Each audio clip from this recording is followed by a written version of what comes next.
Assalamualaikum warahmatullahi wabarakatuh. Bismillahirrahmanirrahim. Alhamdulillahilladzi khalaqal mauta wal hayata liyabluwakum ayyukum ahsanu amala. Yang saya hormati keluarga besar sahibul musibah, orang tua kita almarhum Bapak Haji Asmawi bin Mirkam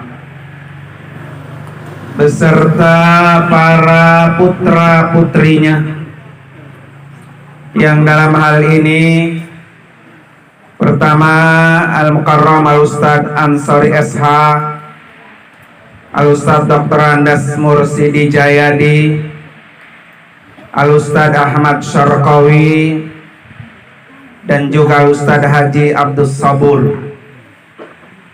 Kita doakan mudah-mudahan almarhum yang sudah berada di alam barzah diampuni segala dosa-dosanya, diterima seluruh nilai amal ibadahnya, dan dijadikan kuburnya raudhah min riyadil jannah. Pada malam hari ini alhamdulillah wa syukrulillah, kita sama-sama duduk di majelis ini dalam rangka mengiringi doa untuk almarhum orang tua kita Bapak Haji Asmawi. Beliau dipanggil oleh Allah dengan usia yang cukup panjang, Pak ya. Ibarat orang dibilang puas hidup karena sudah selesai tugas beliau sebagai orang tua, karena melahirkan putra dan putri sebanyak 8 orang ini, Pak, banyak, dan selesai semua. Banyak orang yang mati anaknya belum selesai, tetapi almarhum ini sudah selesai, Pak. Makanya beliau selesai tugasnya ya pulang kampung, Pak ya. Insya Allah pulang kampung membawa bekal yang sangat banyak. Oleh karena itu pada malam hari ini kita tadi sama-sama sudah dengarkan kebaikan almarhum sangat banyak. Malam hari ini kita sama-sama bersaksi bahwa almarhum min ahlil khair. Almarhum min ahlil khair. Almarhum min ahlil khair. Para bapak hadirin sekalian, begitu banyak kelebihan almarhum, Pak ya. Saya catat ini, Pak, banyak banget, lebih dari 10. Luar biasa, Pak. Kita belum tentu seperti almarhum ini, Pak. Makanya kalau malam hari ini tadi kata Guru Syarqawi suruh bahas, Pak ya, satu-satu ya, lama, Pak ya. Kita bagi-bagi aja deh, Pak ya. Malam ini 3, malam 40 hari 3, 100 hari apa? 3, beres tuh, Pak ya. Para bapak hadirin sekalian, bahwa orang tua itu, Pak, adalah kunci surga. Orang tua kunci surga. Maka sangat beruntung orang yang masih punya orang tua, karena dia masih megang kunci surga. Sekarang ini anak-anak almarhum kunci surganya tinggal atuh, berebut atuh. Siapa yang paling banyak berbakti, yang tinggal satu, maka insya Allah dia anak yang paling dulu bisa masuk dalam surganya Allah. Makanya berbuat baik. Kalau perlu berak kita apain? Cebokin Pak ya.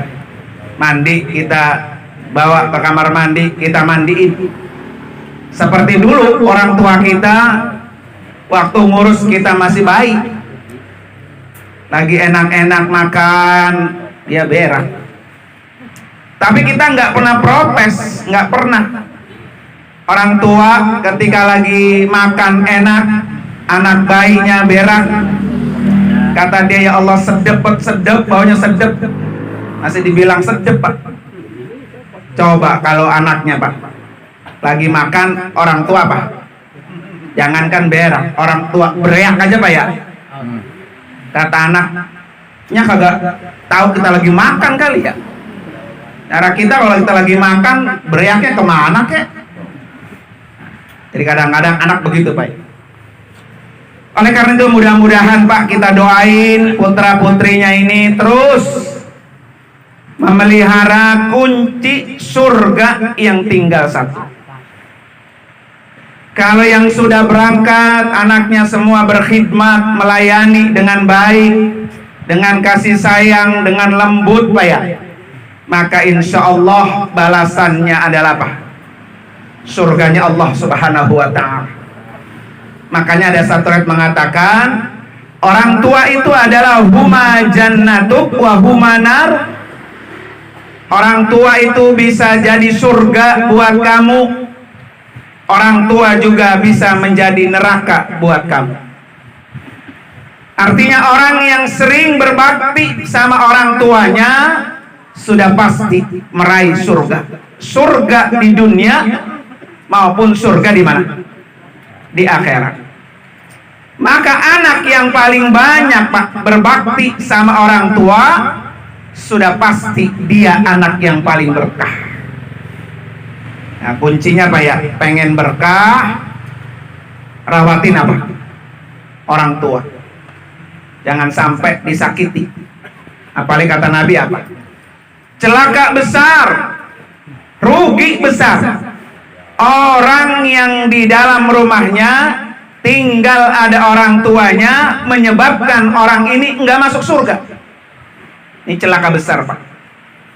Kadang-kadang Pak ya, rumah anak ditempatin atau ditinggal orang tua, anak gerendeng Pak ya. Ya nenek-nenek tinggal di rumah kita lagi dia. Kadang-kadang kitanya oke, mantunya enggak apa, enggak mau Pak ya. Ini anak yang celaka kata Nabi. Orang yang kayak gini celaka, rugi besar. Sampai orang ini ditinggali orang tuanya, kemudian dia tidak masuk surga. Nah ini karena itu Pak ya, siapa yang masih punya orang tua, berebut, udahnya tinggal rumah saya aja. Tenang, megang tasbih, makan tinggal makan, semuanya tinggal sedia. Maka insya Allah kita ini menjadi orang yang berkah. Kadang-kadang nenek kagak mau Pak, masih mau tinggal di rumahnya Pak ya. Nah, kalau nggak mau tinggal rumahnya, kita servis Pak sebaik-baiknya. Para bapak hari sekalian, karena itu pada malam hari ini saya sampaikan 3 poin berkaitan dengan almarhum. Kalau nanti waktunya sudah lewat 30 menit Pak ya, sedapatnya dah. Yang pertama, bahwa almarhum ini tadi kita sama-sama dengar, orang yang jarang ngomong Pak, jarang bicara, banyak diemnya Pak. Sebetulnya orang-orang yang jarang ngomong Pak, kayak almarhum ini sangat beruntung Pak, karena banyak Pak dosa itu kita kerjain Pak ya, akibat lisan kita. Makanya tempo hari ketika Rasulullah berbicara dengan Muaz bin Jabal, di mana kata Nabi, ala ukhbiruka bimalaki dzalika kulli. Maukah, kata Nabi kepada Muaz, maukah engkau aku beritahu tentang kunci semua perkara? Semua perkara itu disebabkan oleh lisan, oleh ucapan, Pak. Kata Muaz, ya mau ya Rasulullah. Maka beliau apa, Pak? Memegang lidahnya. Kata Nabi, dari sinilah engkau jaga, lisan kamu engkau jaga. Itu pesan Nabi kepada Muaz.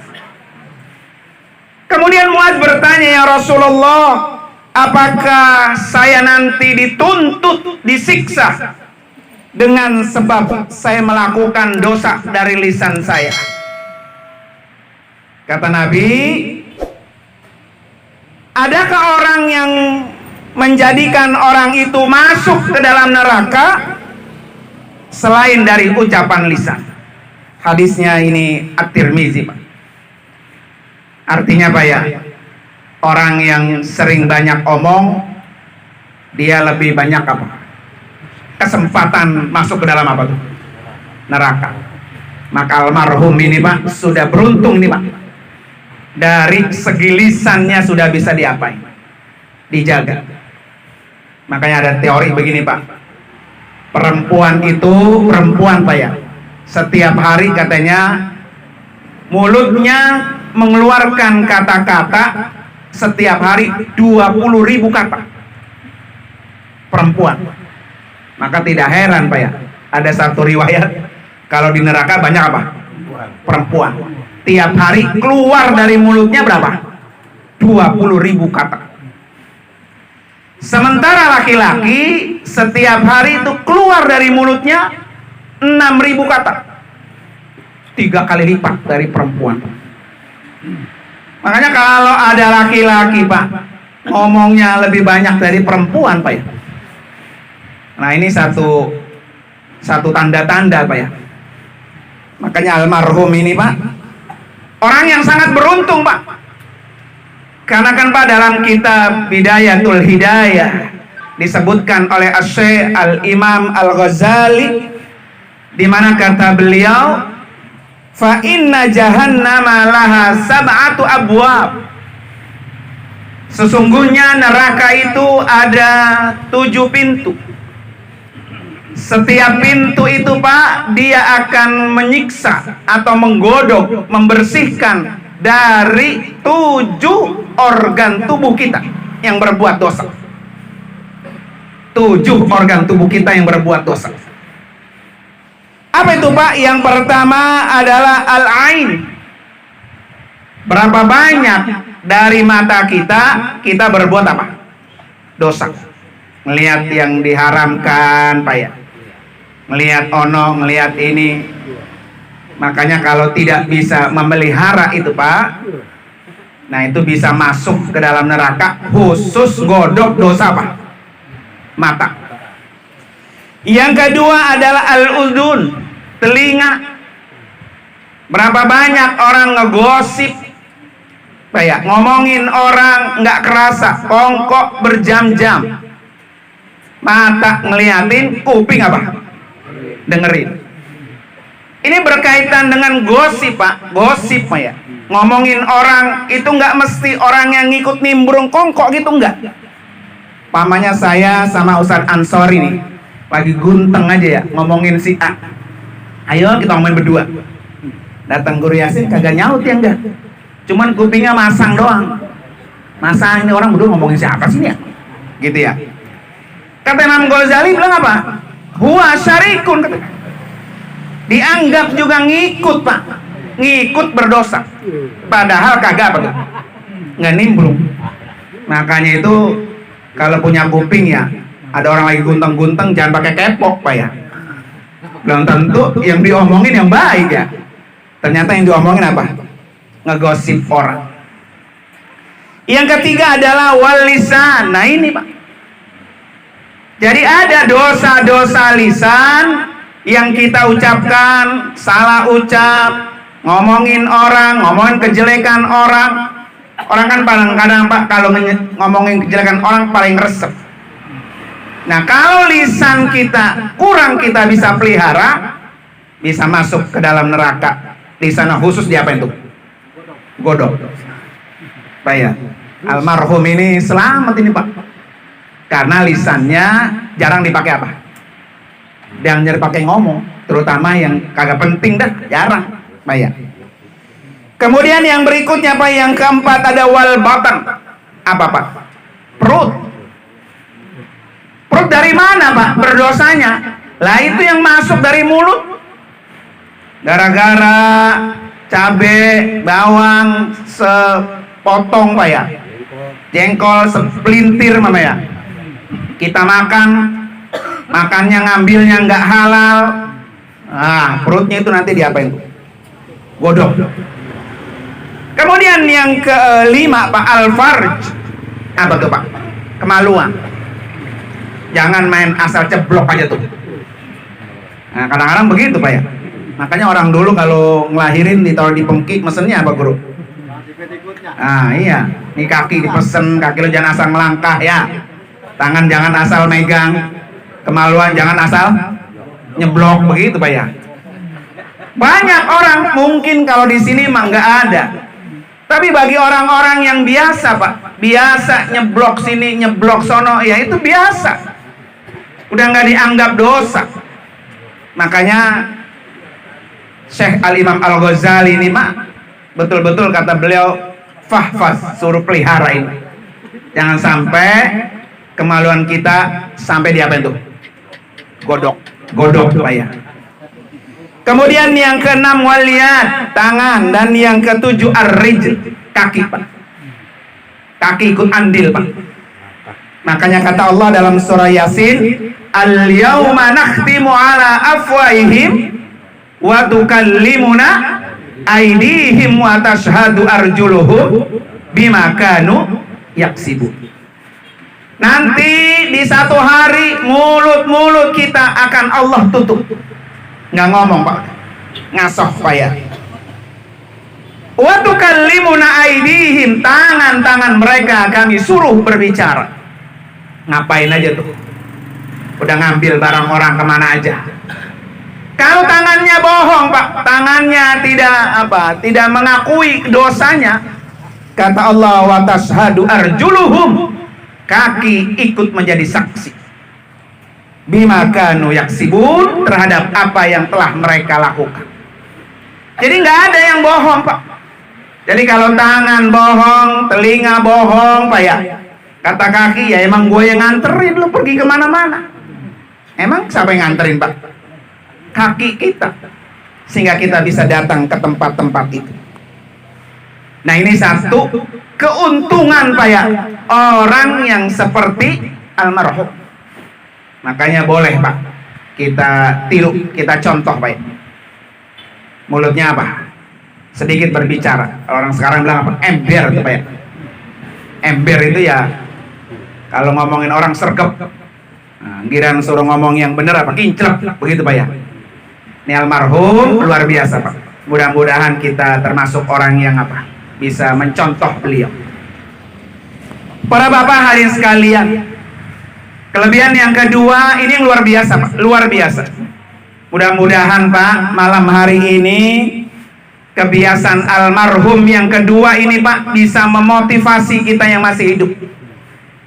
Hari ini kita masih duduk bareng Pak ya, tapi belum tentu besok kita masih hidup apa mati. Apa kelebihan yang kedua almarhum Pak? Rajin hadir ke majelis-majelis taklim. Nah ini Pak yang mahal Pak, mahal. Makanya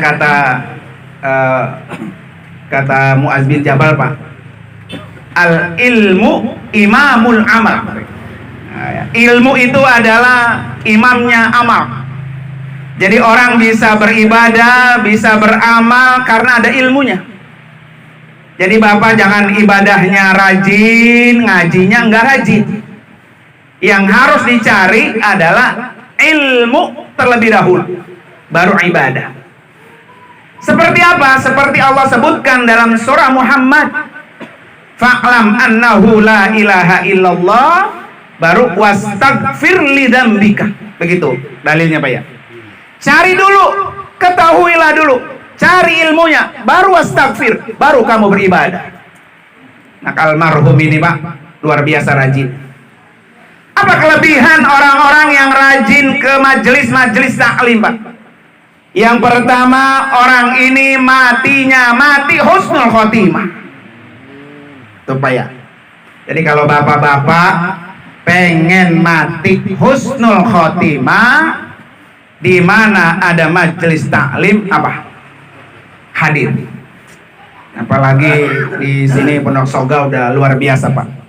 Guru kita Bapak Kiai Haji Samsul, Pak ya, standby khusus untuk memberikan ilmu kepada masyarakat di sini. Di mana kata Hafiz bin Abdul Bar rahimahullah, beliau berkata, "Man mata taliban lil ilmi fahuwa min alamati husnil khatimah li'annahu mata ala ta'atin azimati." Siapa orang yang mati sedang belajar, sedang menuntut ilmu, sedang mencari ilmu, maka itu adalah min alamati husnil khotimah, tanda-tanda orang mati husnul khotimah. Makanya Bapak kalau hadir ke majelis taklim, Pak ya, niatin tolabul ilmi, niatin cari ilmu. Karena kalau nanti mati, Pak, kayak almarhum, Pak ya, mati bener-bener ngasoh tidak taklim karena apa? Sakit. Maka almarhum dicatat oleh Allah sebagai orang yang mati husnul khotimah. Kemudian naik, Pak, yang kedua peringkatnya, Pak.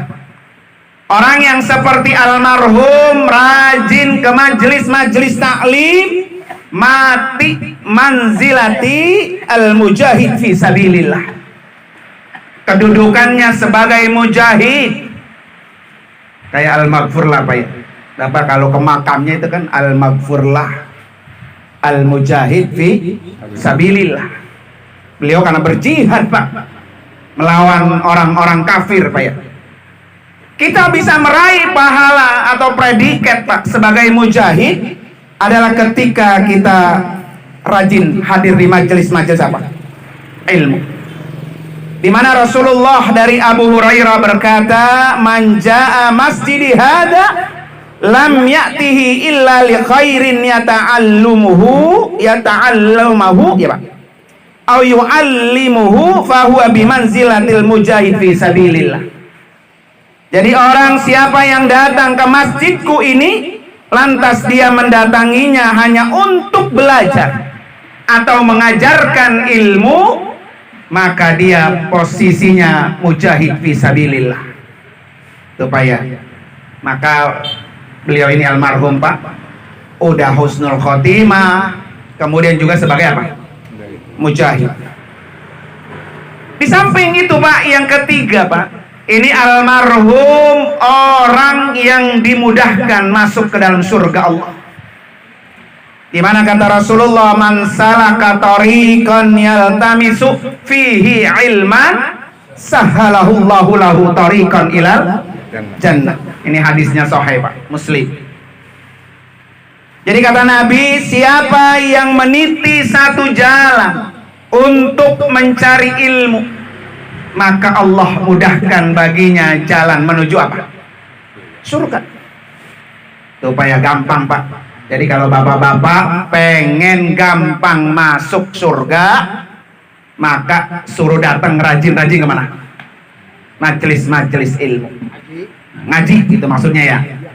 Ngaji, hadir ke majelis taklim, biar kita mati gampang masuk surga. Nah umpamanya besok nih emang kemarin-kemarin nggak pernah ngaji, Pak ya. Mungkin karena repot, mungkin juga karena belum tahu keutamaannya. Ngaji sekali, niatnya tolabul ilmi, besoknya mati. Umpamanya, Pak ya. Maka orang ini mendapatkan predikat apa? Mujahid fi sabilillah, dimudahkan untuk masuk ke dalam surganya Allah Subhanahu wa ta'ala. Kemudian yang keempat, Pak, orang-orang yang rajin menuntut ilmu, maka dia sudah termasuk orang-orang yang disediakan daripada taman-taman surga. Disebut dengan Maryadul Jannah. Taman-taman surga diperuntukkan buat orang-orang yang apa? Rajin hadir ke majelis ilmu. Maka tadi doanya kan Allahumma ja'al qabrahu raudhatan min riyadil jannah. Ya Allah, jadikan kuburnya taman daripada taman surga. Orang yang bisa mendapatkan taman surga Pak ini, salah satunya adalah seperti yang almarhum lakukan. Tuh Pak, kalau udah tahu begini, rugi kagak datang ke majelis apa? Ilmu. Datang hadir ke majelis ilmu. Apalagi kalau dihitung langkah pahala Pak. Dari sini ke masjid apa Mujahid ya? Mujahidin itu berapa langkah Pak? Kalau dihitung Pak ya. Kalau satu langkah 10 kebaikan Pak. Kalau ada 100 langkah 10 kali 100. Nah, luar biasa tuh. Lagi jalan ketabrak mobil mati. Nah, mujahid fi sabilillah. Nah, orang lagi belajar Pak ya. Lagi belajar. Jadi kalau dihitung langkahnya Pak luar biasa, luar biasa. Satu kebaikan dibalas 10 apa? Kebaikan. Manja'a bil hasanati falahu asyru amsalihah. Satu aja Pak kebaikan yang kita lakukan itu dibalas oleh Allah 10 kali lipat. Insyaallah, mudah-mudahan Pak ya. Besok ada taklim di sini, hadir, taklim di sono, hadir gitu Pak ya. Seperti yang almarhum lakukan. Makanya malam ini Pak, kita yang hidup dikasih nasihat sama almarhum. Guru Yasin tadi, guru doain saya ya. Ya, kata itu masih muda, apalagi saya doain mas saya. Lah guru udah kebanyakan hidupnya, ya Pak ya. Masih takut belum siap apa? Mati. Apalagi kita yang muda Pak ya. Ini almarhum orang yang termasuk sudah siap bertemu dengan Allah Subhanahu wa Ta'ala. Para bapak hadirin sekalian, yang ketiga Pak, tersejanji 3 poin Pak ya. Yang ketiga, kebaikan almarhum tadi sebutkan Guru Syarqawi, orang yang rajin berpuasa Senin dan Kamis, bahkan puasa Syawal katanya Pak ya, termasuk yang tidak ditinggalkan. Orang ingin meraih Pak puasa, Bapak suruh puasa setahun Pak, nggak ada yang nyanggup. Ada Pak, puasa setahun. Siapa Nabi Pak yang puasa setahun? Dalam riwayat Nabi Nuh. Nabi Nuh puasa setahun. Nabi Idris puasa setahun. Nabi Daud puasa setengah tahun. Karena hari puasa besok enggak, sepuasa besok enggak gitu beliau ya. Puasa setengah tahun. Kemudian Nabi Ibrahim puasa setahun, enggak puasa setahun. Puasa setahun enggak puasa setahun gitu Pak. Nabi Muhammad Pak memang tidak diperintahkan puasa 1 tahun, cuma 1 bulan. Tetapi orang yang melakukan puasa Ramadan dilanjutkan 6 hari bulan Syawal, maka kata Nabi itu pahalanya kasaumid dahri, sama dengan pahala puasa 1 tahun. Kayak Ramadan 30 hari, 1 hari dikali 10 kan 300 Pak. 6 hari, 1 hari dikali 10, kita bilang tadi manja bil hasanati itu.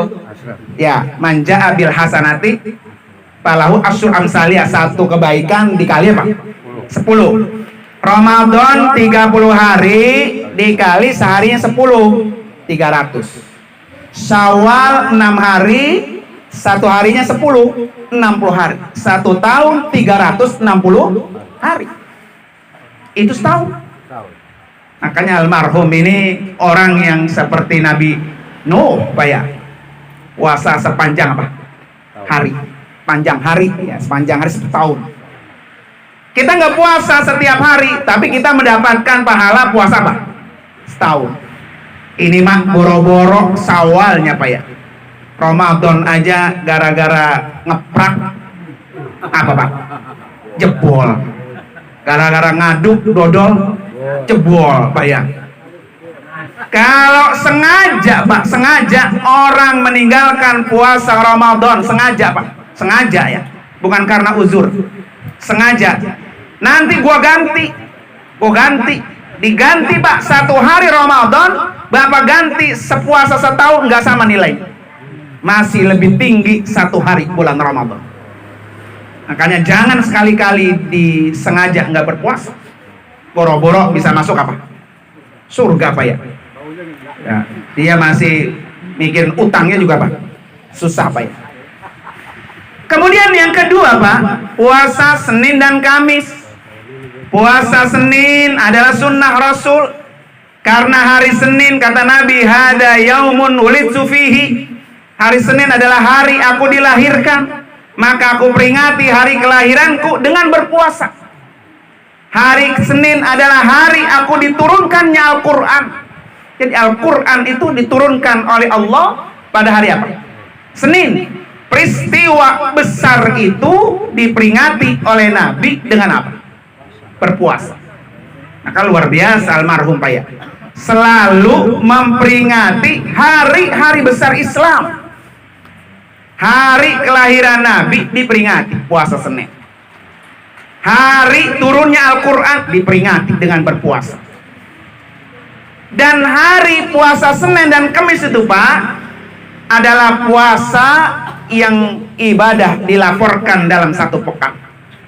Jadi ibadah kita satu minggu Pak itu ya dilaporin sama malaikat ke hadapan Allah itu pada hari Senin dan hari Kamis. Jadi catatan kita catatan hari-hari Pak. Ini kayak duduk tahlil dicatat sama malaikat. Baik. Ntar kalau nyolong dicatat malaikat jelek gitu ya, dosa. Dilaporin kepada Allah oleh malaikat setiap hari Senin dan hari Kamis. Maka kata Nabi, "Fa'uhibbu, saya sangat suka ketika amalku dilaporkan wa ana shaim." Saya sedang apa? Berpuasa. Jadi almarhum Pak, almarhum Bapak Asmawi ini sudah setiap pekan amal sudah dilaporin. Tiap pekan laporan, tiap pekan laporan, tiap pekan laporan Pak ya. Karena setiap pekan beliau selalu Bapak berpuasa. Ini kalau tadi dibilang Guru Syarqawi ya, almarhum pengen pahalanya terus mengalir, anaknya ikutin apa yang sudah dilakukan oleh almarhum. Nah, ikutin. Yang mana yang kita bisa nih? Mana yang kita bisa? Taklimnya kah? Puasanya kah? Ya Pak ya. Yang mana bisa ikutin. Berarti almarhum sudah berhasil Pak mendidik, mengajarkan kepada putra-putrinya. Nah, para bapak hari sekalian, saya kira itu saja Pak. Ya, saya janji tadi 30 menit. Ini catatan 30 menit tuh ya. Mudah-mudahan ada manfaatnya dan mudah-mudahan nanti ada kesempatan lagi saya sambung lagi. Karena saya termasuk orang yang kaget juga nih Pak. Ketika mendapat catatan dari Syarqawi, wah luar biasa ini ya. Ya paling kagak Pak dari 10 poin, kita ada 2-3 poin yang bisa dah. Ya Pak ya, ada bagus itu. Nah ini mah semuanya Pak, ntar belum bahas itikafnya Pak. Nah, itikafnya ini sampai ke Masjid At-Taqwa. Dari sini ke Mujahidin aja Pak, pahalanya udah luar biasa Pak ya. Apalagi kalau berangkat sampai ke Masjid apa? At-Taqwa, langkahnya berapa langkah? Nanti dibahas tuh panjang Pak. Apalagi nanti ada orang yang pagi-pagi sholat Jumat sama yang udah komat, kan lain pahalanya Pak. Ya Pak ya, lain itu pahalanya lain. Nanti kapan-kapan akan kita sambung kembali. Oleh karena itu mari sama-sama kita baca suratul Fatihah. Yang pertama khusus buat almarhum Bapak Haji Asmawi bin Mirka beserta para putra-putrinya senantiasa Allah pelihara, Allah lindungi, istrinya juga Allah berikan kesehatan, panjang umur. Almarhum terutama dijadikan kuburnya haradhah min riyadil jannah. Ala hadiniyah wa kulli niyatin salihah wa ila hadratin nabi al-fatihah. A'udzubillahi minasyaitonir rajim. Bismillahirrahmanirrahim. Alhamdulillahirabbil alamin arrahmanir rahim maliki yaumiddin. Iyyaka na'budu wa iyyaka nasta'in. Ihdinas siratal mustaqim. Siratal ladzina an'amta 'alaihim ghairil maghdubi 'alaihim waladdallin. Amin. Satu kali lagi Pak, Fatihah titipan ini Pak dari Bapak Haji Rohidin. Nah, kebetulan ada Ibu Hajah Mahariyah. Beliau ini jamaah haji 2013. Itu bareng saya nih. Penuh suka ya Pak ya. Sedang sakit dan memang ya sudah bisa ngapa-ngapain katanya. Kita doakan Pak ya. Mudah-mudahan Allah berikan yang terbaik. Nilai amal ibadahnya juga menjadi penyelamat untuk Ibu Hajah Mahariyah. Panjang sehat, panjang umur, dan Allah berikan yang terbaik. Ala hadiniyah wa kulli niyatin salihah wa ila hadratin Nabi. Al-Fatihah. A'udzubillahi minasyaitonir rajim. Bismillahirrahmanirrahim. Alhamdulillahirabbil alamin arrahmanir rahim maliki yaumiddin. Iyyaka na'budu wa iyyaka nasta'in. Ihdinas siratal mustaqim. Shiratal ladzina an'amta 'alaihim ghairil maghdubi 'alaihim waladdallin. Amin. Terima kasih dan mohon maaf. Hadanallahu wa iyakum ajma'in. Assalamualaikum warahmatullahi wabarakatuh.